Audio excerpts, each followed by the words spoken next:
Hello everyone. Today we are going to learn on how you can make your TikTok private, since some people be wanting to stay on all this social media platforms.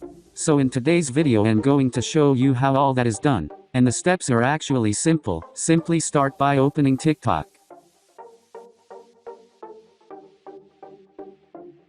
And now that TikTok is open, you can see that we are on our menu profile editing area. So this is where we going to make our account private. So make sure you not on home. And now let's simply start by opening settings. To do that, simply click in this dots in the right corner. And now that they open, you can see these results to choose from. So simply come on this option which says settings and privacy.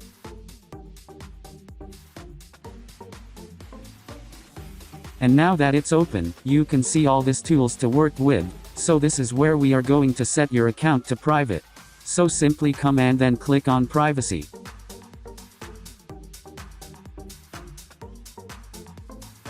So this is where we going to actually set our account to private. So simply go on the first part which says private account. And then simply come and then select on this button.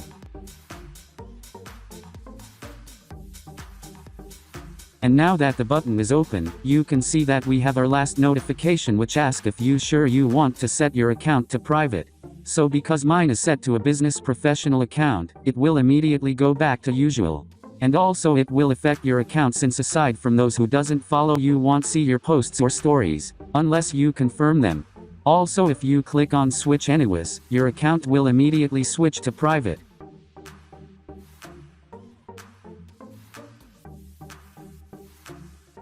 And now as you can see it has been set to private, so unless someone follows you, then they won't see what you post. Unless you change your mind, and if you do change it, simply go back on this button and then turn it on. So now as you can see we have our final confirmation, so simply select switch to public. And now as you can see it actually worked, so from now on you can manage your privacy however you want. So that was it for today. Thanks for watching, and if you are new, make sure you subscribe.